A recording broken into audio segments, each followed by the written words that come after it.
nous avons vu la première question, les convenances de l'incarnation. Hein. Ça veut dire quoi les convenances de l'incarnation? Je vous rappelle que la question que saint Thomas pose, c'est pas les harmonies, comme ça a été traduit malheureusement, entre le mystère de Dieu et l'incarnation. Est-ce que c'est compatible, les harmonies? Est-ce que c'est compatible? C'est pas ça du tout la question. Hein. Il y a ça qui est inclus, mais ça va beaucoup plus loin. Les convenances, c'est regarder la finalité. Est-ce que c'est conforme à la finalité? Vous voyez? C'est pas les harmonies, hein, qu'il n'y a pas de contradiction entre le mystère de Dieu et l'incarnation. Parce qu'on pourrait penser, hein, Dieu est immuable, et puis hop, il s'incarne, il y a un changement en Dieu. Hein. Ben non, il n'y en a pas. On verra ça, hein. Saint Thomas étudie un peu ça. Hein. Alors, convenance de l'incarnation, on regarde la fin. Et la fin, en Dieu, c'est quoi? C'est lui-même. Et c'est l'amour. Dieu s'aime et Dieu se contemple. De toute éternité pour toute éternité. Et Dieu n'a qu'un seul acte, c'est de se contempler. Et il est immobile dans cette contemplation. C'est la finalité. Alors s'incarner, est-ce que c'est pas quelque chose qui fait sortir Dieu de la contemplation? Vous voyez, c'est ça la question. Hein? Est-ce que ça rejoint la finalité qu'est Dieu? Sa finalité, l'amour. Et saint Thomas s'appuie sur l'écriture de Jean, en particulier, chapitre 3, Dieu a tellement aimé le monde qu'il a donné son Fils unique. Et donc, ça vient de l'amour de Dieu, c'est pas contraire à l'amour de Dieu. C'est un mystère, on ne peut pas comprendre, hein. Mais l'écriture nous révèle que c'est lié à l'amour de Dieu. Donc, l'incarnation n'est pas contraire au mystère d'amour de Dieu. Et il explique ça en disant, le bien est diffusif de soi. Hein, c'est-à-dire que le bien se communique. Comment il se communique? Eh bien, en aimant. Dieu nous attire, et en nous laissant attirer par Dieu, on devient bon, en l'aimant. Et c'est ça le salut, il faut que Dieu nous montre sa bonté pour qu'on soit attiré. C'est pour ça que c'est la lumière. Vous voyez, Dieu nous donne la lumière sur sa bonté pour qu'on soit attiré et sauvé. Donc, on est libre. Parce que c'est à nous de répondre à l'attraction. Mais Dieu donne tout. Voilà. Alors, convenance de l'incarnation, on avait fini par les merveilleux articles du temps. Hein, j'ai rappelé hein, le temps que Dieu a choisi pour s'incarner. Vous vous rappelez hein, ça. Hein. Il y a un temps, pourquoi est-ce que Dieu ne s'incarne pas tout de suite après le péché originel pour en sauver le plus possible? Pourquoi Dieu ne s'incarne pas à la fin, avant son retour? Hein, ça serait plus convenable plutôt que multiplier les venues pour l'économie divine. Vous voyez, l'économie, c'est restreindre les moyens, hein, prendre les moyens coûteux. Et à quoi ça sert que Dieu vienne deux fois hein? Et saint Thomas, je le voulais relever, hein, il donne une très belle lumière pour le retour du Christ. Il dit que les motifs pour lesquels Dieu a choisi ce temps pour s'incarner seront semblables aux motifs pour lesquels Dieu reviendra. Jésus reviendra sur la terre. Donc, on a là des signes qui nous parlent du retour de Christ. Et c'est quoi? Alors, il fait toute une théologie biblique en résumé. Hein. Il dit, après le péché originel et le châtiment que Dieu a donné, les a chassés du paradis, il y a une grande montée. L'homme s'est sanctifié. Puis après, il y a eu une chute. Alors, Dieu a fait alliance avec Abraham en lui parlant. De nouveau, une grande montée. Puis après, une chute. Alors, Dieu a donné la loi. De nouveau, une grande montée. Puis après, une chute. Et Dieu a dit, cette fois-ci, j'y vais. En gros, c'est comme ça, vous voyez. Alors, les raisons pour lesquelles le Christ reviendra, c'est quand on arrivera à la chute, c'est-à-dire que l'homme verra qu'il n'y arrive pas. Aujourd'hui, on croit qu'on va s'en sortir grâce à l'économie, à la politique, à l'argent, à la science, la pandémie, grâce à... Hein, et quand l'homme va se rendre compte qu'il n'y arrive pas, ben le Christ reviendra. On y est presque. Hein. On y est presque. Donc c'est l'analyse de saint Thomas hein, qui montre les raisons de convenance pour la première venue du Christ seront semblables aux raisons de convenance pour la dernière venue du Christ, la parousie. C'est intéressant quand même. Hein. Deuxième question, l'union dans le Christ. Le Verbe et l'homme en Jésus sont unis. C'est le Christ. Hein. Comment se fait cette union? Donc, on passe d'une question, on regarde les raisons de convenance, hein, c'est un regard contemplatif. On contemple l'amour de Dieu qui nous a tellement aimés qu'il s'est incarné. À une question, on examine l'être de Christ, l'union des deux natures. On a l'impression de passer d'un extrême à l'autre. Vous voyez, on regarde l'amour, puis après on regarde l'être. C'est deux choses différentes. On est en théologie scientifique. Ça veut dire que ces questions sont liées par la nécessité. Quel est le lien nécessaire entre les deux? On ne voit pas bien. Pour nous, l'amour et l'être, c'est pas la même chose. Même si l'être contient l'amour, notre être personnel, c'est quand même autre chose d'exister et autre chose aimer. Bon. Eh bien, l'union entre la nature humaine du Christ et le Verbe de Dieu est liée à la raison de l'incarnation, c'est-à-dire à l'amour de Dieu. C'est l'amour de Dieu qui est source de cette union. Voilà le lien de nécessité entre les deux. Vous voyez ? On a montré que c'était la raison pour laquelle Dieu s'incarne, c'est parce qu'il nous aime. Et donc l'union avec la nature humaine, c'est toujours parce qu'il nous aime. Alors, cette union d'amour, c'est un mystère. Pourquoi ? Parce que l'amour de Dieu, on ne le connaît pas, c'est un mystère. Alors, si la raison de convenance pour laquelle Dieu s'incarne est l'amour divin, l'union entre l'homme-Dieu et le Verbe, c'est aussi un mystère qu'on ne peut pas comprendre parce que c'est l'amour de Dieu, on ne sait pas ce que c'est. C'est pour ça que cette question de l'union entre l'homme Jésus et le Verbe, dans le Christ, l'union des deux natures, elle est un mystère. Alors, tous les articles que fait saint Thomas sont négatifs. Il dit, l'union ne se fait pas dans la nature. C'est le premier article qu'on a regardé la dernière fois. Est-ce que l'union se fait dans la nature ? Pourquoi ? Pourquoi on s'est posé cette question-là ? Il y a eu des hérésies dans l'histoire de l'Église. Certains ont dit, l'union de l'homme Jésus et du Verbe se fait dans la nature.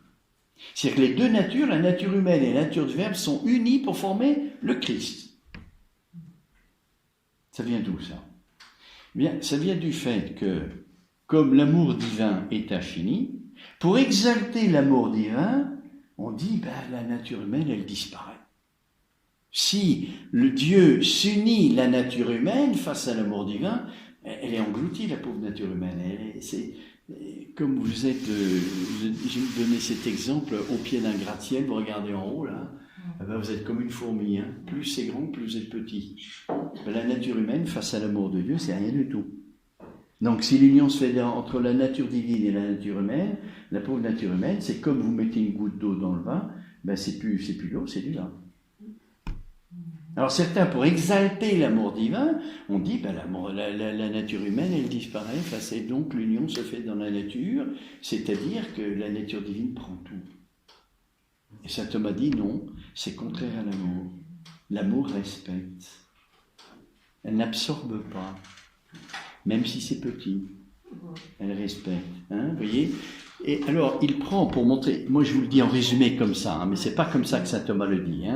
Saint Thomas prend toutes les unions qu'on peut connaître au niveau artistique, un tas de cailloux. Vous voyez, un tas, c'est une juxtaposition de cailloux qui sont mis ensemble et ça fait un tas. Est-ce que la nature humaine et la nature divine qui restent elles-mêmes, selon, alors c'est un concile qui a donné la doctrine de foi. Vous voyez, dans ces questions si difficiles, le magistère de l'Église nous donne quelle est la vérité de foi. C'est pas le théologien qui va découvrir ça. C'est un mystère. Donc seul l'enseignement de l'Église, inspiré par l'Esprit Saint, peut nous donner la solution. Mais le théologien essaye d'en avoir une intelligence. Est-ce que je peux comprendre quelque chose ? Donc, que dit le magistère de l'Église ? Vous vous rappelez les 4 conciles œcuméniques que je vous avais marqués. Premier concile, Nicée, 325, le Verbe de Dieu est consubstantiel au Père. Contre Arius, qui disait que le Verbe était moins que le Père. Parce que Jésus dit, le Père est plus grand que moi. Alors il s'est fait combattre par Athanase, qui a gagné, et le concile de Nicée, qui dit que le Verbe est consubstantiel. Après, 2e concile de Constantinople, 381, qui dit consubstantialité de l'Esprit Saint avec le Père. Donc l'Esprit Saint est Dieu. C'est une personne. Voilà. 3e concile œcuménique, le concile d'Éphèse, 431. 431, concile d'Éphèse, qui déclare que Dans le Christ, il n'y a qu'une seule personne. Contre Nestorius, qui pensait qu'il y avait deux personnes. Puisque le Christ est vraiment homme, donc il est une personne humaine. Et puis il y a le Verbe qui est aussi une personne. Il y a deux personnes dans le Christ. C'est une hérésie que l'Église a condamnée. Et là, quand le magistère parle, c'est la vérité de foi. C'est pas le théologien qui parle, c'est le magistère de l'Église. Donc contre Nestorius, il n'y a qu'une seule personne dans le Christ. Quatrième concile œcuménique, Chalcédoine. 451, Chalcédoine, qui dit que dans le Christ, il y a une seule personne, le Verbe de Dieu, mais deux natures distinctes. La nature divine, la nature humaine. Le Christ est vrai Dieu et vrai homme, mais en une seule personne. Voilà. Là, c'est la donnée de foi que nous donne l'Église. C'est le magistère, l'enseignement de l'Église, inspiré par l'Esprit Saint, qui sert de règle à la théologie. C'est la norme pour la théologie. Pour la théologie, elle part de la parole de Dieu, et dans la parole de Dieu, il y a les Écritures, et il y a le magistère de l'Église, et il y a tous les commentaires des saints de l'Écriture. C'est le Concile Vatican II qui nous enseigne ça. La parole de Dieu, c'est l'Écriture, plus le magistère, et tous les commentaires des saints de l'Écriture. Donc, il y a la même autorité que l'Écriture, dit Vatican II. Même autorité.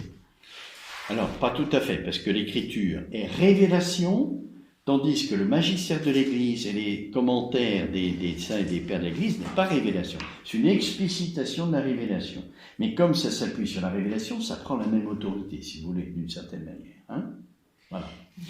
Alors, quand l'Église, je reviens à ce que je disais tout à l'heure, quand l'Église avalise par Pierre, c'est Pierre qui a autorité pour dire c'est bien, c'est bien, ça appartient bien au patrimoine de l'Église, c'est bien du magistère de l'Église, conforme au magistère de l'Église, c'est bien de la tradition de l'Église. Quand l'Église reconnaît ça, elle reconnaît une interprétation de la parole de Dieu qui est valable et qui a toute l'autorité de l'Écriture.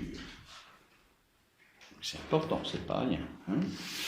Alors, le magistère de l'Église, c'est l'autorité de l'Église qui donne la règle de foi, c'est la vérité à laquelle on doit adhérer. Mais dans l'Écriture, vous ne trouvez pas que le Christ est une seule personne en deux natures distinctes. Vous ne trouvez pas ça dans l'Écriture. Donc il faut que le magistère, l'enseignement de l'Église, inspiré par l'Esprit Saint, le dise. Et l'homme, il peut pas de lui-même, il faut qu'il soit inspiré par l'Esprit Saint pour le dire. Et ça, c'est la grâce que Jésus a communiquée à Pierre. Pierre, sur cette pierre, je bâtirai mon église, les portes de l'enfer ne tiendront pas contre elle. Ce n'est pas de la chair que tu révèles ça, c'est mon Père qui te l'a révélé. La grâce de Pierre, c'est d'être infaillible dans la doctrine. Concile, je ne sais plus lequel, qui dit que Pierre est infaillible. C'est Vatican I. Donc Pierre est infaillible dans le magistère de l'Église. Donc il n'y a pas à discuter, ça ne se discute pas ça. C'est la vérité de foi.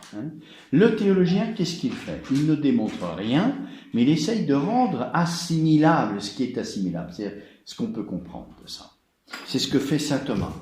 Vous voyez, premier article, l'union dans le Christ entre le Verbe et la nature humaine du Christ, elle ne se fait pas dans la nature, ce que certains croyaient pour exalter l'amour divin. Ça part d'un bon sentiment, vous voyez, on veut exalter l'amour divin, mais c'est faux. Et sainte Thérèse d'Avila disait, il ne faut jamais quitter l'humanité sainte du Christ. Vous voyez, ce n'est pas une parole en l'air qu'elle a dit, ça s'appuie sur la doctrine de la théologie, appuyée par le magistère. Les paroles des saints, c'est toujours conforme au magistère et à la doctrine de l'Église, ce n'est pas des choses fausses. Bon. Même si les saints peuvent parfois n'avoir pas été précis, ça arrive. Ils disent des choses qui sont un peu ambiguës, qu'on peut mal interpréter. C'est comme ça que Luther s'est appuyé sur saint Augustin en interprétant mal saint Augustin. Et il dit, mais je m'appuie sur saint Augustin. Bon, c'est un autre problème que nous verrons peut-être un jour. Alors, Deuxième article, si l'union ne se fait... Alors saint Thomas, pour le premier article, il prend toutes les expériences d'union qu'on peut connaître. Donc je vous prenais la première, c'est l'expérience artistique. On met des pierres ensemble, ça fait un tas de cailloux. Est-ce que l'union... Non, elle n'est pas comme ça. Et saint Thomas dit pourquoi, c'est pas possible. Deuxième union naturelle, c'est justement quand on met ensemble des réalités diverses et qui n'en font qu'une. Vous mettez du lait dans la purée, ça devient de la purée. Des pommes de terre avec le lait, vous mélangez bien, ça fait la purée, voilà. Est-ce que l'union dans le Christ, entre la nature divine et la nature humaine, c'est de ce type-là? Une unité où il n'y aurait plus qu'une seule nature? Non. Alors ça, c'est l'hérésie d'Eutychès, d'Eutychès, le 4e concile de Chalcédoine, lutte contre Eutychès, qui est un moine, et qui pensait que l'union se faisait dans la nature. Donc, c'est pas possible.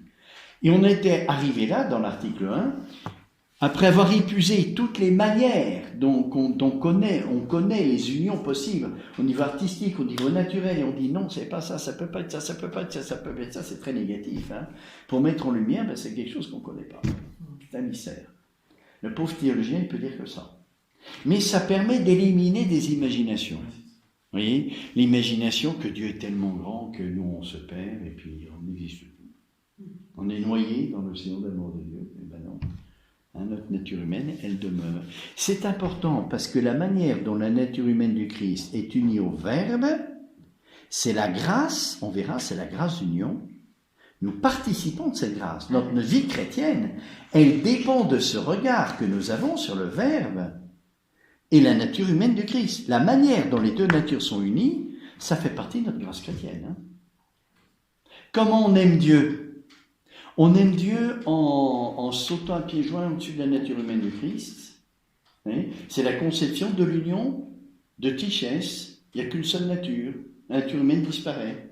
On veut être mystique, donc il n'y a que Dieu, que Dieu, que Dieu, que Dieu. Et puis le Christ disparaît. Eh bien non, c'est pas ça. Vous voyez, on a un intermédiaire qui n'est pas n'importe lequel, c'est notre grand prêtre. Si la nature humaine du Christ disparaît, le grand prêtre disparaît, le sacerdoce disparaît. Ni plus ni moins. Ça ruine l'Église. Il n'y a plus d'Église. Donc c'est pas, vous voyez, c'est pas seulement ce que fait saint Thomas, c'est pas seulement lutter contre les hérésies et les erreurs pour purifier notre contemplation de toute imagination et atteindre vraiment le mystère là où il se trouve, pas là où on l'imagine. La lutte contre les hérésies dans saint Thomas, c'est clairement en vue de contempler le mystère. Et de ne pas s'égarer dans une contemplation qui n'est pas le mystère, mais parce qu'on croit que c'est ça. Oui. La deuxième chose, donc le premier but est contemplatif, on l'a vu, la question 1, c'est la contemplation de Dieu, la question 2, c'est l'analyse de l'être du Christ. Donc la lutte contre les hérésies, elle est tout entière en vue de la purification de la contemplation. Le but est toujours contemplatif. Et le troisième but, c'est notre vie chrétienne, qui dépend de cette union de la nature humaine du Christ avec le Verbe. Notre grâce est une participation à la grâce du Christ. Donc la manière dont la nature humaine du Christ et le Verbe de Dieu sont unis, eh bien, définit notre vie chrétienne. Donc c'est d'une grande utilité pour notre vie chrétienne. Donc, le premier article, on en est arrivé là. Saint Thomas regarde une nouvelle union qu'on n'a pas encore étudiée, qui fait partie de notre expérience, entre guillemets, c'est l'union de l'âme et du corps. L'union de l'âme et du corps, est-ce que l'union du Verbe de Dieu et de la nature humaine du Christ est de ce type-là, union de l'âme et du corps? Pourquoi est-ce qu'il prend cet exemple? Dans le Contra Gentiles, saint Thomas dit, le Contra Gentiles, c'est une autre œuvre que la Somme théologique, qui est beaucoup plus facile à lire, qui est plus apologétique, moins contemplatif, mais c'est moins scientifique, c'est plus facile à lire. Pourquoi est-ce qu'il prend cet exemple? Pas seulement pour faire la liste de toutes les unions que nous connaissons, mais parce que l'union entre l'âme et le corps est la plus intime et la plus naturelle qui soit. Il n'y a pas d'union plus étroite. Si l'union du Verbe et de la nature humaine est une union d'amour, cet amour infini réclame l'union la plus étroite qui soit. Donc on peut penser légitimement à l'union de l'âme et du corps, parce que c'est la plus intime qu'on connaisse. Est-ce que l'union du Verbe et de la nature humaine du Christ est de ce type-là, âme et corps? Alors, je vous lis l'objection. Donc, je suis à la question 2, article 1, objection 3.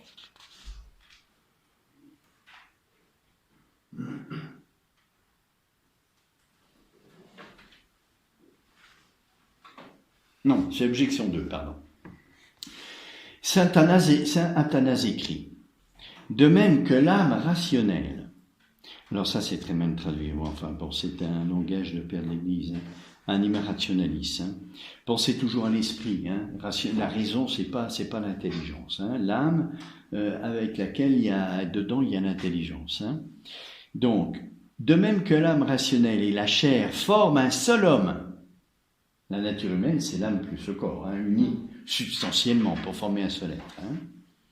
De même, Dieu et l'homme forment un seul Christ. C'est Athanase qui dit ça, un père de l'Église. Mais l'âme rationnelle et la chair constituent par leur union une nature humaine. Ainsi, semble-t-il, Dieu et l'homme, en s'unissant, constitueront quelque nouvelle nature unique. On s'appuie sur le magistère de l'Église, pas le magistère de l'Église, mais un commentaire d'un père de l'Église, Athanase, qui dit que l'union entre le Verbe et la nature humaine est semblable à celle de l'âme et du corps. Or, l'union de l'âme et du corps, c'est une seule nature, la nature humaine. Donc, si l'union du Verbe et de la nature humaine dans le Christ est semblable à l'âme et le corps, il n'y a qu'une seule nature dans le Christ, comme pour l'âme et le corps. Oui, c'est l'objection. C'est fort. Mais c'est grossi aussi. Alors, réponse de saint Thomas. Qu'est-ce qu'il répond à ça? Il dit. Oui, c'est tout à. Si on veut comprendre des objections, c'est tout à regarder dans la lumière de la question 1. C'est l'amour de Dieu qui fait l'union de l'homme et de Dieu. Et l'amour réclame l'unité la plus étroite qui soit, l'unité la plus étroite qu'on connaisse dans notre expérience, c'est l'âme et le corps. Alors, réponse 2. L'âme et le corps constituent en chacun de nous une double unité de nature et de personne. Dès que Dieu infuse l'âme dans le corps de l'embryon, il y a une nature humaine et une personne humaine. L'âme, en s'unissant au corps, en effet, lui donne sa perfection formelle et les deux constituent une unique nature, car ils sont l'un vis-à-vis de l'autre comme acte et puissance ou comme forme et matière. Bon, c'est un peu technique si vous voulez, mais la nature, elle a deux aspects, un aspect matériel, toutes les réalités naturelles en une matière, et puis une forme, qui n'est pas la forme géométrique. Vous voyez, c'est pas l'arbre par exemple, ils ont des formes géométriques différentes. La matière, c'est toujours du bois. Mais selon le bois, ça peut être un chêne, ça peut être un hêtre, ça peut être et puis la forme qui fait que ça pousse de la terre, ça porte du fruit, des feuilles, etc., ça c'est l'arbre, c'est la forme. La forme, c'est ce qu'est la réalité. C'est pas la matière qui dit ce que la réalité. Je prends du chêne, ça veut pas dire que c'est un arbre. Je peux faire une table en chêne, Vous voyez ? La forme dit ce qu'est la réalité naturelle. Et puis il y a la matière. Alors dans l'arbre, telle matière sera tel arbre, c'est lié nécessairement à telle forme. Vous voyez ? Mais la forme, c'est ce qu'est la réalité, et la matière, c'est la disposition qui reçoit la forme. Donc, dans la personne humaine, la matière, c'est le corps, et la forme, c'est l'âme. S'il n'y a plus d'âme, ce n'est plus un corps humain, c'est un cadavre. C'est un corps humain équivoquement. Parce qu'il n'a plus la nature humaine, il n'y a plus l'âme. Vous voyez, ça retourne à la nature. C'est plus un homme. Un cadavre, c'est plus un homme. Il va se faire ronger par les vers, il va se décomposer. C'est plus un homme. C'est la poussière. Oui. La poussière, il retourne à la poussière, exactement. Donc, est-ce que l'union du Verbe et de la nature humaine du Christ est du type âme et corps? Alors, saint Thomas dit, l'âme et le corps, c'est pas seulement l'union dans la nature, c'est l'union dans la personne aussi. Ce n'est pas de ce point de vue que l'on peut trouver une comparaison pour l'incarnation, car la nature divine ne sera jamais forme d'un corps. Pourquoi? Parce que la nature divine, elle est transcendante, elle ne peut pas entrer en union avec une autre chose. C'est pas possible, elle ne peut pas être forme d'une matière. Ça ferait, si Dieu était forme d'une matière, ça ferait que l'être de Dieu impliquerait la matière. Mais non, il est pur esprit. Il ne peut pas être forme d'une matière. Pas possible. ça changerait la nature de Dieu. Vous voyez? C'est pas possible. Dieu est trop transcendant. Donc il ne sera jamais forme. Mais il y a aussi unité personnelle, du fait qu'un seul individu subsiste en la chair et en l'âme. Vous voyez, votre personne, c'est quoi par rapport à la nature humaine? Ce qui fait la nature humaine et la personne, c'est l'union de l'âme et du corps. Mais quand je dis personne, quand je dis nature, je veux désigner deux choses différentes de Pierre. Pierre est un homme, c'est sa nature. Pierre est une personne, je veux dire autre chose que la nature. Quand je dis la nature, je dis Pierre est un homme, je désigne ce qu'il est. Nature raisonnable. Un corps doué d'une âme, avec un esprit. C'est la nature de Pierre. Quand je dis une personne, j'insiste sur un autre point que ne dit pas la nature. Sur quel point? Eh bien, c'est que Pierre existe par lui-même. Il subsiste, ce qu'on appelle subsister, c'est exister par soi. Subsister, exister sous quelque chose, sous son être. Il existe par lui-même. Voilà, subsistance, c'est la personne. Et puis, alors la personne, vous voyez, comme elle est esprit, exister par soi-même, c'est être autonome. Donc la personne, au terme, c'est la capacité d'être autonome dans l'esprit, la capacité de s'orienter, la capacité d'aimer, la capacité de trouver sa fin, de s'orienter, de se diriger. Ça, c'est la personne humaine. Et puis il y a la nature. La nature qui est qu'est-ce que c'est? Animal raisonnable. Voilà. Définition entre guillemets de l'homme. C'est une logique, c'est une approche logique, dire animal raisonnable. C'est pas tout à fait ce qu'est l'homme. Mais ça dit quelque chose, c'est sa nature. La subsistance, c'est autre chose. Mais animal raisonnable, ça ne me dit pas que cet animal raisonnable, il existe par soi.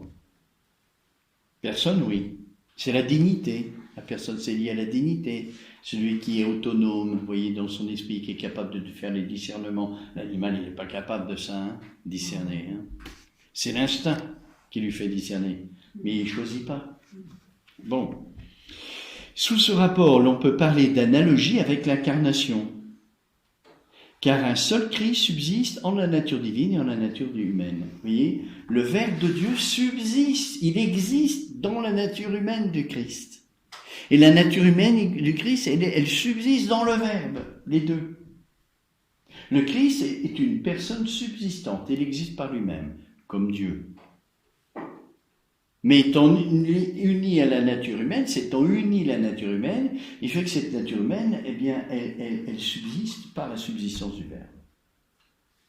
Et le Verbe subsiste dans la nature humaine, pas dans la subsistance de la nature humaine. Ça sera l'article 3, on verra si l'union se fait dans la subsistance ou non.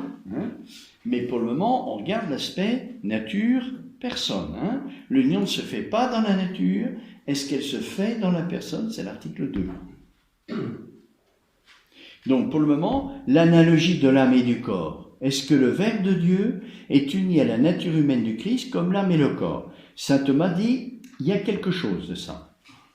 Parce que l'âme et le corps forment une personne. Et dans le Christ, il n'y a qu'une seule personne. Donc il y a quelque chose de ça. Mais je ne peux pas dire que ça soit ça. Parce que l'âme et le corps, c'est qu'une seule nature. Et l'enseignement de l'Église, le magicien, nous enseigne qu'il y a deux natures distinctes. Donc on ne peut pas prendre l'âme et le corps.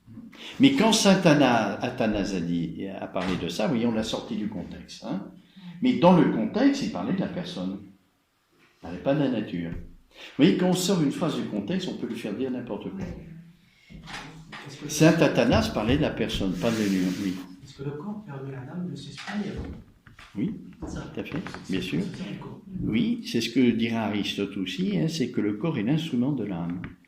Pas que l'instrument, il est beaucoup plus que ça, mais il permet à l'âme d'exprimer quelque chose. Vous voyez, les anges ne parlent pas, ils sont silencieux. Des contemplatifs, silencieux, ils n'ont pas de corps. Leur vie est purement spirituelle, contemplative, et reste dans le silence. Nous, on a un corps, ça nous permet de communiquer. Communiquer la lumière par la parole, communiquer l'amour par le geste.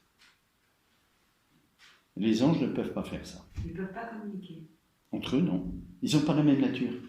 Nous, on partage la même nature. Chaque ange a sa nature. Un chérubin n'a pas la même nature qu'un séraphin. Ce qui nous trompe, c'est la parole ange. On parle de nature angélique, c'est faux. Chaque ange a sa propre nature. Ah, d'accord. Ah oui, oui. Quand on sera au ciel, on sera émerveillé de voir la multitude des natures spirituelles que Dieu a fait. C'est une merveille. Hein. Ah, d'accord. C'est comme un orchestre. Hein. Il y a des instruments très différents et qui font une harmonie splendide. Hein. Il y a des myriades et des myriades d'anges et chacun a leur nature. Oui, l'intelligence de Dieu pour créer des natures différentes, toutes spirituelles. Vous voyez, il faut quand même avoir une intelligence infinie pour créer une multitude d'anges qui est chacun leur propre. C'est pour ça qu'ils ne peuvent pas communiquer entre eux, sauf si Dieu le permet. Alors un ange supérieur peut éclairer un ange inférieur. Oui, il paraît que ça se fait par ruissellement. Comment ? Ça, par ruissellement, ouais, j'avais Par ruissellement, un ange Oui. supérieur peut... Éclairer un ange inférieur. Alors, ruissellement, vous voyez, c'est un terme tiré de notre expérience, et là, on est dans un monde surnaturel. Oui, oui. Bon, on parle comme on peut, parce qu'on n'a pas on n'a pas de langage adapté. Vous voyez. Comment on le sait? Mais dire illumination, c'est plus juste. Vous voyez, dire illumination, c'est plus juste, parce que la lumière, c'est l'intelligence, et l'intelligence peut être divine, angélique et humaine. Donc, il vaut mieux parler d'illumination que de ruissellement, parce que ruissellement, c'est une métaphore, tandis que illumination, c'est déjà plus la similitude. Voilà. Et notre ange gardien, c'est celui qui est au plus bas ou au plus près? Alors là, on ne sait pas. Il y a des traditions, chez les saints qui disent que les anges gardiens sont tirés un peu de toutes les natures angéliques. Étant donné que chaque ange a sa propre nature, notre ange gardien n'a pas la même nature que le vôtre, et que le vôtre, et que le vôtre, et que le vôtre. Hein? Donc on a des anges gardiens de nature différente. Et ceux qui ont parlé le plus des anges, c'est Sainte Melchtilde et Sainte, je ne me rappelle plus, je crois que c'est Sainte Brigitte, qui dit le pape est gardé par 4 chérubins. Ah oui. Rien que ça. Chérubin. Avec ça, 4 chérubins. C'est parmi c'est les séraphins les plus élevés. Après, il y a les chérubins. Hein. C'est le deuxième cœur de la première hiérarchie des anges. Hein. Donc, 4 chérubins, c'est pas rien. Hein. Et puis, il y a aussi des anges qui sont gardiens des lieux. Les églises sont gardées par des anges des trônes, du cœur des trônes, qui est le dernier cœur de la première hiérarchie. Hein. C'est-à-dire, c'est des anges qui sont à l'image de Dieu, toutes les créatures sont à l'image de Dieu, à l'image de l'artiste qui les a fait, hein, comme les œuvres d'art. Eh bien, les séraphins sont l'image de l'amour en Dieu, les chérubins de la lumière et les trônes de la puissance. Vous voyez ? Donc, pour garder, il faut être costaud, c'est la puissance. Hein, On c'est sait les donc trônes. Dieu a son armée. Le Dieu des armées. Dieu des armées. C'est l'armée des Voilà. anges. Alors voilà, mais sauf que dans le monde céleste, la force n'est pas la même que nous, on est dans l'efficacité, donc c'est les canons, c'est les bombes, c'est ça. Tandis que dans le combat céleste, c'est l'amour, hein, qui est victorieux de ce qui est contraire à Dieu, du mal. Vous voyez, on connaît 3 archanges, hein, Michel, Gabriel et Raphaël. Michel, c'est le combat contre le démon. Gabriel, c'est l'annonciation, et Raphaël, c'est lui qui guérit. Donc Raphaël, celui qui guérit, c'est la science. Donc c'est certainement un ange de la lumière, c'est un chérubin. Gabriel, c'est l'annonciation, qui parle à Marie, c'est certainement un séraphin. Et Michel, celui qui combat le trône, sans doute. Quoi qu'on ne sait pas. Hein. C'est des hypothèses, mais vous voyez. Bon, ce n'est pas ce que nous voyons dans saint Thomas. Retournons à saint Thomas. Hein. Alors, donc l'union de l'âme et du corps, c'est une analogie dont on peut servir à condition de bien la situer. Oui, l'analogie, ça porte sur un point. Et ça porte sur quel point? C'est que l'âme et le corps forment une personne. Alors là, on peut s'en servir, mais autrement non. Hein? Il n'y a qu'une personne dans le Christ, selon le Concile de Chalcédoine. 3e objection, c'est la suivante. 2 natures ne peuvent être dénommées l'une par l'autre dans leur caractère propre qu'à la condition qu'elles soient de quelque façon changées l'une en l'autre. Mais saint Cyril dit de la nature divine du Christ qu'elle est incarnée. Et saint Grégoire de Nazianze dit de la nature humaine qu'elle est déifiée. C'est donc que ces deux natures sont fondées en une seule. Vous voyez, deux natures qui s'unissent entre elles pour en fermer une troisième, on peut la dénommer, cette nature mélange, de l'une ou de l'autre. Je n'ai pas d'exemple qui me vient à l'esprit, mais il faudrait voir ça. La nature humaine, elle est composée de la chair et du sang, des os et du sang, qui sont deux éléments disparates, mais qui en forment une seule nature corporelle. Vous voyez ? Et on peut dire que l'homme est une réalité osseuse et une réalité sanguine. C'est un mammifère, il y a du sang. Et puis il y a un os, il y a un squelette. C'est un mammifère, vous voyez ? On peut dénommer une réalité composée de plusieurs éléments si ces éléments font partie de cette réalité. Mais là, l'objection, c'est encore plus fort, c'est-à-dire si l'une est changée en l'autre. Vous voyez ? Comme la purée et le lait, la pomme de terre et le lait.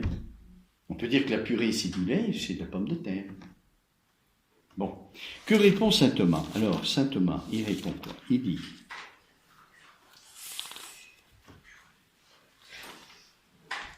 comme l'explique Damascène, on peut dire que la nature divine est incarnée, en ce sens qu'elle se trouve unie personnellement à la chair, et non qu'elle est convertie en elle.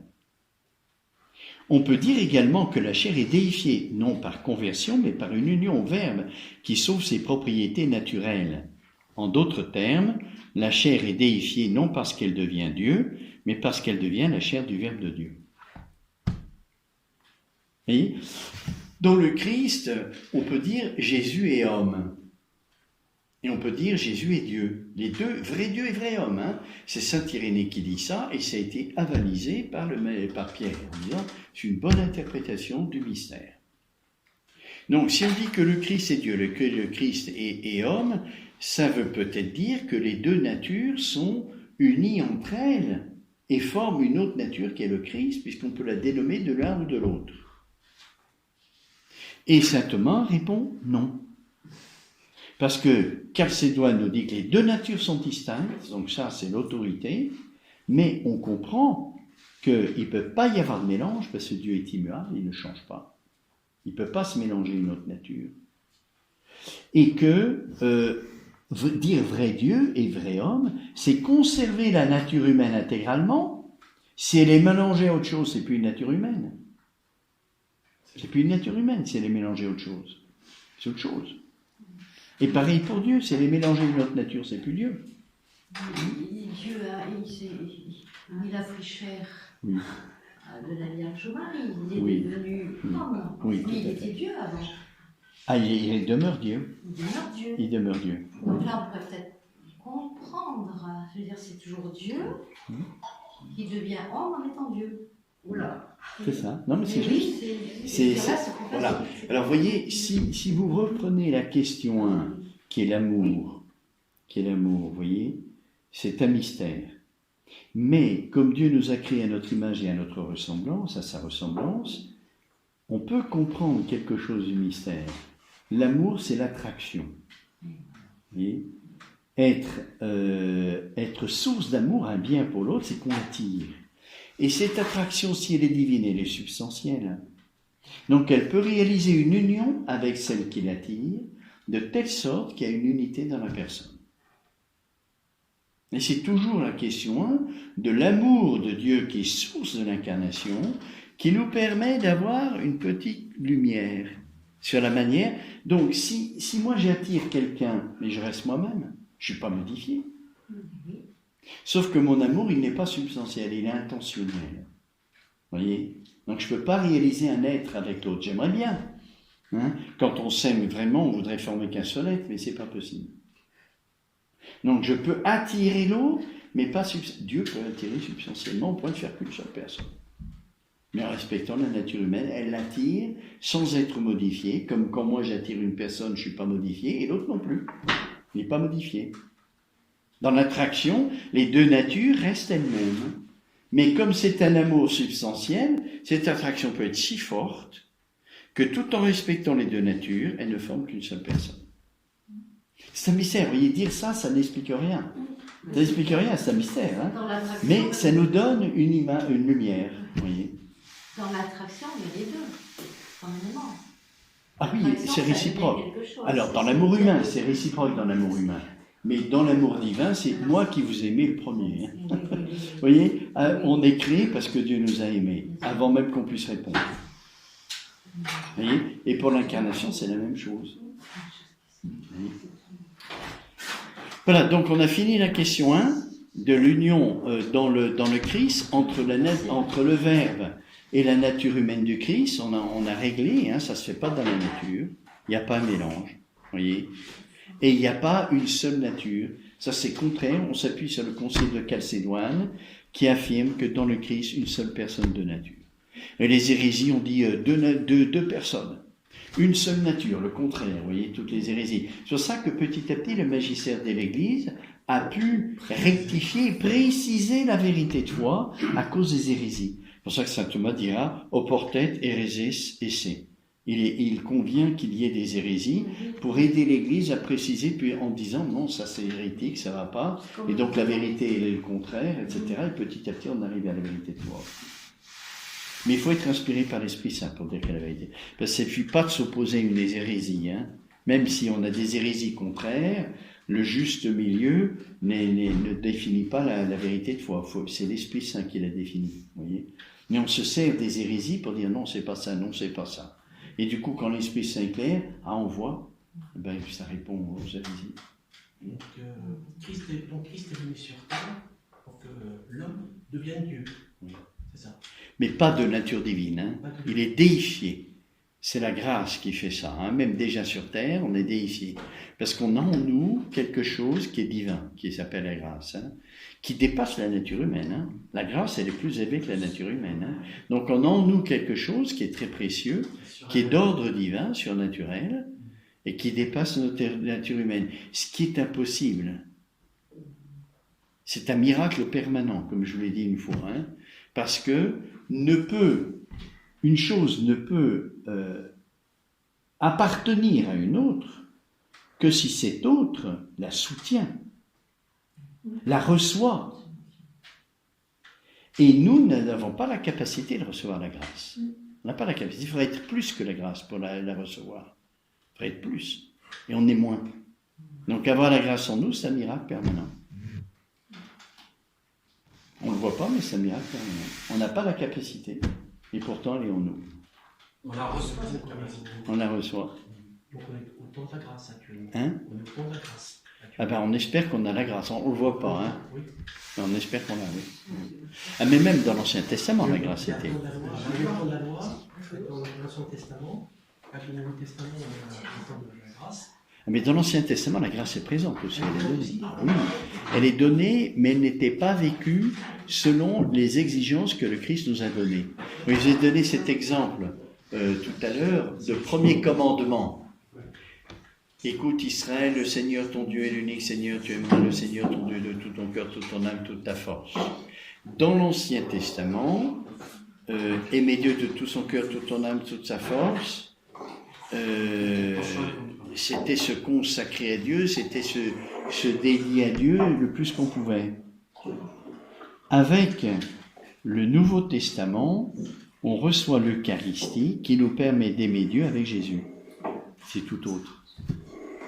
Vous voyez ? Alors l'Ancien Testament, ils avaient aussi la grâce qui permettait d'aimer Dieu surnaturellement. Mais là, on a la médiation du Christ qui donne à la vie de la grâce un élan nouveau, parce que c'est l'élan même du Christ. Oui. Est-ce qu'on peut dire que la seule réalité qu'on connaisse qui est de nature, je ne sais pas, je ne suis pas sûre que ce soit juste, mais que c'est une seule réalité, c'est Jésus. Mais par contre, maintenant, quand vous parlez de la grâce et que quand même c'est quelque chose de divin qui est en nous, je me dis, il y a quelque chose de la nature humaine qui est en plénitude chez nous, mais il y a aussi quelque chose de la nature divine, pas de la nature divine, quelque chose qui nous est donné qui est divin. Oui, il y a aussi qui quelque chose participe à la vie. C'est pour ça que je vous disais, la manière dont le Christ, dont le Verbe est uni à la nature humaine, nous sommes créés à l'image et à la ressemblance de Dieu, y compris du Verbe. Tout a été fait par lui, par le Verbe. Hein. Alors, même si le Christ n'a existé qu'à un moment donné du temps, tout a été fait par lui, c'est une parole vraie et éternelle. Hein. Et donc, il y a une image du Christ dans toute réalité aussi. Hein. Nous, c'est juste par participation, on va dire. Comme Alors, la grâce est une participation de la nature divine. Hein. C'est-à-dire, c'est la nature divine limitée. Limitée, participée. Vous voyez, on prend part à la nature divine, vous voyez, comme le dit le mot participation. C'est quand même de nature divine, mais c'est limité. Voilà. Donc il y a quelque chose en nous d'humano-divin. Comme le Christ, il est Dieu et homme. Mais l'humano-divin, la partie divine en nous, c'est pas Dieu. Hein. C'est une participation seulement. C'est pour ça que l'Écriture dit qu'on est d'autres Christ, vous voyez. Pas comme le Christ l'est, mais parce qu'il y a en nous une union entre la nature humaine et puis quelque chose de divin. C'est fou, ça. C'est fou. Hein. Prochaine fois, donc, on regarde l'article 2. C'est-à-dire si l'union dans le Verbe se fait l'union entre le Verbe et la nature humaine dans le Christ se fait dans la personne du Verbe. On a vu que ça ne se faisait pas dans la nature divine. Est-ce que ça se fait dans la personne du Verbe? Oui, c'est très important parce que si l'union se fait dans la personne du Verbe, alors contempler Jésus, c'est contempler Dieu. Puisque la nature humaine du Christ, c'est le Verbe comme personne. On contemple une personne, on ne contemple pas une nature. Vous voyez? Une nature, c'est abstrait. Animal raisonnable, c'est que Pierre, Paul, Jacques et Jean qui existent. Hein. Et Pierre, Paul, Jacques et Jean, je le touche par l'intelligence, il existe. Hein, je touche cette réalité, elle existe, elle est concrète. Et donc contempler Jésus, c'est contempler la personne. Si l'union entre la nature humaine et le Verbe de Dieu se fait dans la personne du Verbe, on peut contempler Jésus. Donc, si j'ai bien compris, le Verbe, parce que c'est important. Oui, c'est important. Faut que je comprenne là, sinon après je ne peux pas le voir. Alors, Sinon, Nelly ne pourra pas après, dormir. je vais comprendre. Elle ne va pas dormir. Non, parce que ça me travaille un peu. Donc, le Verbe, avant, commencement, dans l'origine, c'était le Verbe. Autant dans le Donc, le principe. Verbe, c'est devenu, le Verbe est devenu le Christ. Voilà. Pas est devenu, il a assumé, attiré à lui cette nature humaine et il se l'est uni. Le Mais même lui, il Verbe reste. déjà là. Hein? Il reste le verbe. C'est dans l'amour. Oui, le Verbe de Dieu a attiré cette nature humaine à lui substantiellement. Donc le fait d'attirer ne me change pas. Comme quand j'attire une personne humaine, je ne suis pas changé. D'accord. Mais alors C'est un mystère, vous savez, on ne peut pas comprendre. Hein. Non, parce que On peut donner Christ- quelques lumières. c'est Voilà, tout. quand au préalable, moi, je pensais au Verbe, le Verbe, pour moi, c'était Christ. Oui, moi aussi, j'adhère. Ah Tu non. comprends? Et je crois qu'il y a une nuance là. Oui. Je l'ai Le pas Verbe compris. de Dieu, c'est la deuxième personne de la Trinité. Voilà, c'est Le différent. Verbe fait chair, c'est le Christ. D'accord, ben là, Voilà. d'accord. Donc, Qui reste la deuxième personne de la Trinité. il y a Mais la encore- nature humaine est entrée en Dieu. Voilà. Depuis Là, l'incarnation. D'accord. Hein? Et une fois que. Bon, Pas l'ange, mais l'homme Ah, est oui, entré oui. en Dieu. Hein. Ah oui, C'est étonnant, donc hein. c'est quand même. Voilà. Vous voyez, alors que l'ange est bien supérieur à nous, Ah oui. eh ben, la nature humaine est entrée dans le mystère trinitaire depuis l'incarnation. Pas l'ange. Il n'a pas ce privilège. Hein. Eh oui, c'est ça. C'est-à-dire que nous, grâce au Christ, grâce à la médiation du Christ, on peut être unis à Dieu de l'intérieur, avec le Fils. Donc on connaît une filiation à l'égard du Père autre que l'ange. C'est un privilège. Bien qu'on soit une nature très inférieure à l'ange, Dieu nous a donné un privilège unique par l'incarnation. C'est pour ça que Lucifer nous en veut tant. Ah oui. Satan, Ah oui. Entre autres, ah oui. Ça, il ne peut pas supporter ça. Il aurait voulu que l'amour de Dieu soit en fonction de la noblesse de la nature. Le plus intelligent soit le plus aimé. Mais c'est pas ce que veut Dieu. Ouais, c'est pas faux comme idée. Enfin, on pourrait nous aussi s'attendre à ça. On pourrait le défendre, oui. On pourrait le défendre. Mais c'est pas ce que Dieu choisit. Il n'a pas choisi d'aimer le plus intelligent. mais le plus aimant. La Vierge Marie qui est au-delà de tous les anges. J'ai une question aussi, mon frère. Oui. Alors, c'est pas simple. Dieu est esprit. Dieu a créé le monde, la matière. Moi, quand je pose ça, je me dis, mais on se pose des questions difficiles par rapport à ça, parce que s'il a créé ça, qu'on admet que Dieu a créé le monde, la nature du Christ, c'est facile, quoi. Enfin, je sais pas, j'arrive pas à exprimer.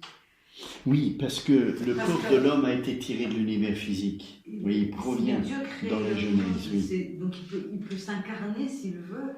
Enfin, je veux dire, Ben, Dieu est tout puissant, il peut tout faire ce qu'il veut. Mais c'est ça. Voilà. Mais c'est pas parce qu'il peut, regardez, c'est pas parce qu'il peut faire tout ce qu'il veut qu'il fera tout. Parce que Dieu est finalisé, il ne fait rien qui soit en vue de l'amour. Tout ce qu'il fait, c'est toujours en vue. Sa toute puissance est toujours ordonnée. Donc même s'il a toutes les possibilités, parce qu'il est tout puissant, qu'il peut tout faire, il ne fera pas tout. Il ne fait que ce qui est ordonné à l'amour. Parce que depuis des ans, on travaille sur la question de l'incarnation de Jésus. En fait, c'est pour nous rejoindre. Il se fait tout petit. Jusque-là, moi, ça me parle. Mais c'est là toutes ces questions, j'en vois pas la finalité. Si c'est pour notre vie chrétienne, là, je vous ai expliqué, vous voyez, la manière de se rapporter à Dieu, comment est-elle? Est-ce qu'elle est de sauter le Christ, c'est-à-dire de ne pas tenir compte du Christ parce que la nature humaine devant Dieu elle disparaît? Vous voyez, une spiritualité où je m'unis à Dieu, je fusionne avec Dieu. L'union dans la nature, je fusionne avec Dieu. C'est pas ça. La réalité du Christ nous montre que la grâce chrétienne, c'est pas la fusion. L'amour n'est pas une fusion avec Dieu. C'est un don. S'il y a fusion, il n'y a plus de don. Ce qui respecte la liberté. Hein? Oui. Donc toute la spiritualité chrétienne, elle dépend de cette union. On va le voir après, quand saint Thomas va étudier la grâce du Christ, il va d'abord dire ce que c'est que la grâce du Christ, et après il va dire est-ce que le Christ est source de toute grâce chrétienne? Il va dire oui. Et comment? Ben, c'est une participation à la grâce du Christ, donc à sa grâce d'union. Ce que la grâce réalise dans l'être du Christ, la grâce le réalise en nous dans notre vie, pas dans notre être, mais dans notre vie. Parce que c'est incarné, parce que cette union est de cette nature-là. Oui, c'est la différence qu'il y a avec les anges. Les anges ont aussi la grâce, mais pas la même que la nôtre. Oui. Une grâce qui vient toujours de la Trinité, mais elle est différente. Nous avons une grâce de fils. Alors les anges sont aussi fils de Dieu en ce sens qu'ils sont créés par Dieu. Donc Dieu est leur Père, comme on peut dire que le Créateur est Père. Parce qu'il est source de vie, c'est propre au Père d'être source de vie. Mais la paternité à l'égard du Verbe, à l'égard de son Fils, en Dieu, ça nous est communiqué par la grâce du Christ. Mais pas aux anges. Vous voyez, cette paternité spéciale qui est intime à Dieu. Qui est intime à Dieu. Hein. Vous voyez, c'est quand même inouï d'avoir ce privilège, nous qui sommes des créatures de rien du tout. C'est un mystère, hein, pourquoi Dieu aime l'homme autant comme ça. Hein. C'est bizarre. Hein. On n'a pas de quoi être aimable pour Dieu. Ni les anges d'ailleurs. Le seul qui est aimable aux yeux de Dieu, c'est lui-même. C'est lui-même. Mais comme l'amour est capable de surabonder, il se donne aussi à d'autres, qui sont plus petits. C'est magnanime. Ouais. Et l'amour de Dieu n'a pas de limite.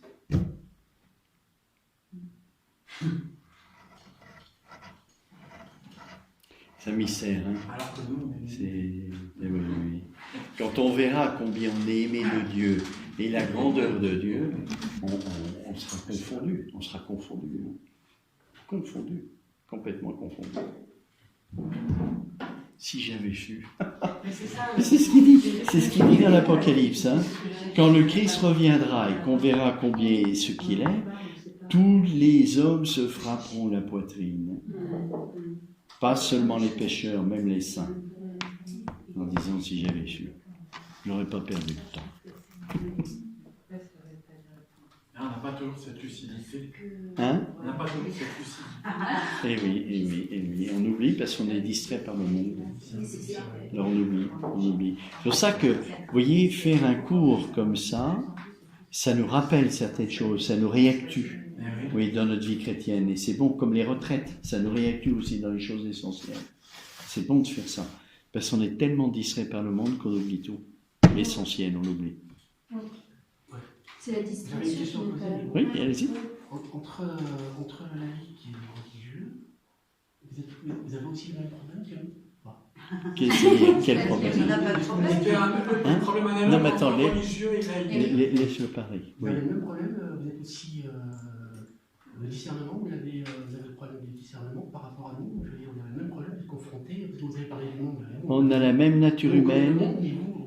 Oui, mais mais bien sûr, on a la même nature humaine, on a la même grâce, sauf que nous, on est séparés du monde. Vous voyez, on vit une vie commune, on vit pas, mais on est quand même dans le monde. Donc, et les tentations sont plus fortes, justement. Hein. Les tentations sont plus fortes parce que le démon n'aime pas qu'on se consacre à Dieu. Vous voyez, et quand on mène une vie totalement dédiée, au moins extérieurement et visiblement à Dieu, évidemment, ça attire les foudres du démon. Il n'aime pas ça. Mais c'est vrai, le monde pour nous est un danger, comme pour les laïcs. Hein. Mais les laïcs, ils sont vraiment plongés dans le monde. Hein. Donc, ils ont une grâce particulière de protection de la providence de Dieu. Oui, oui. c'est une grâce particulière. Ah oui, oui, ça c'est sûr. Ça, c'est sûr. Oui. Ça c'est sûr.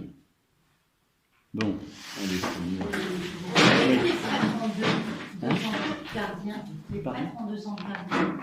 C'est une tradition qui dit ça. Une tradition de vie. Mais c'est pas 2 fois. Alors, la prochaine fois, 11 septembre, oui, c'est ça. Hein. Au nom du Père et du Fils et du Saint-Esprit. Amen. Gloire au Père, au Fils et au Saint-Esprit. Dès le commencement, maintenant et toujours, et dans les siècles des siècles. Amen.